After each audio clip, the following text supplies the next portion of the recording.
Hello everyone. तो आज हम बात करने वाले हैं पेरिफॉर्मिस सिंड्रोम के बारे में। पेरिफॉर्मिस हमारे बॉडी की एक छोटी सी मसल होती है जो कि हमारे स्पाइन के निचले भाग यानी सैक्रम से लेकर के हमारे हिप जॉइंट तक कनेक्टेड रहती है। अब ये मसल इतनी इंपॉर्टेंट क्यों हो जाती है? क्योंकि इसी मसल के नीचे से सियाटिक नर्व पास होती है जो कि हमारे पूरे लोअर लिम्ब को सप्लाई करती है। तो इस मसल में किसी प्रकार का इंजरी या ट्रॉमा होने के कारण सीधा इफेक्ट हमारे सियाटिक नर्व पर पड़ता है। अगर कोई भी सूजन आ गई या इन्फ्लेमेशन हुआ इस मसल में या स्ट्रेस हुआ या किसी प्रकार का स्पाज्म आया तो वो हमारे सियाटिक नर्व को सीधा कंप्रेशन करती है, जिसके कारण हमें सियाटिका लाइक सिम्टम्स आते हैं जैसे कि नमनेस होना, टिंगलिंग सेंसेशन होना या फिर आपको चलने में, स्टेयर क्लाइंबिंग करने में प्रॉब्लम होती है। तो आइए देखते हैं इसके कॉजेज क्या क्या हो सकते हैं। पहला है ट्रॉमा, जैसे कि पेरिफॉर्मल मसल पे कोई डायरेक्ट इंजरी होती है लाइक कंडीशन ऑफ फॉल। दूसरा हो सकता है जैसे एथलीट्स होते हैं या वेट रेसलर होते हैं, वो क्या करते हैं कि पेरिफॉर्मल मसल और बटक्स की ओवर ट्रेनिंग करते हैं, उसके वजह से इसमें स्ट्रेस आना।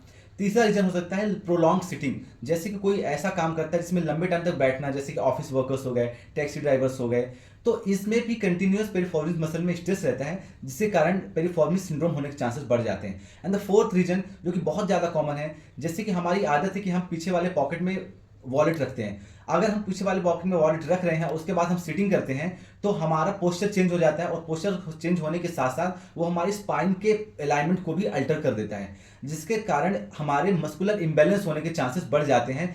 तो अगर आप भी अपने पीछे वाले पॉकेट पे वॉलेट रखते हैं तो you are in the high risk for the piriformis syndrome.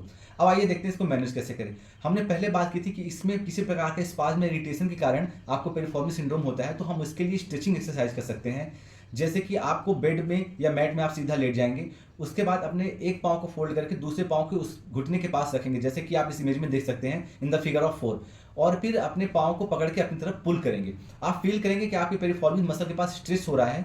उस स्ट्रेच को थोड़ी देर के लिए 30 to 40 सेकंड तक मेंटेन करेंगे, उसके बाद आप इसको रिलीज कर देंगे। ये एक्सरसाइज को आप 3 to 4 टाइम परफॉर्म कर सकते हैं।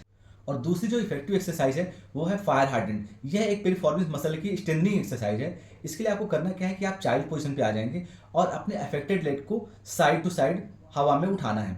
इनिशियली आप 10 to 15 टाइम्स इसे आप परफॉर्म कर सकते हैं, लेकिन बाद में जब आपको प्रॉब्लम धीरे धीरे कम होने लगेगी तो आप इसको चाहे तो हवा में 5 to 10 सेकंड के लिए होल्ड भी कर सकते हैं। अगर आपका पेन बहुत सीवियर है और इसके बाद भी कम नहीं हो रहा है तो अपने नियर बाय डॉक्टर से जरूर कंसल्ट करें। अब इस वीडियो के नेक्स्ट पार्ट में हम डिस्कस करेंगे कि आपको जो सियाटिका लाइक सिम्टम्स आ रहे हैं वो पेरिफॉर्मल सिंड्रोम के कारण आ रहे हैं या फिर कोई अदर स्पाइनल डिजनरेटिव डिजीज के कारण आ रहे हैं, जिसमें हम स्लिप डिस्क और ये सारी चीजें भी होती हैं।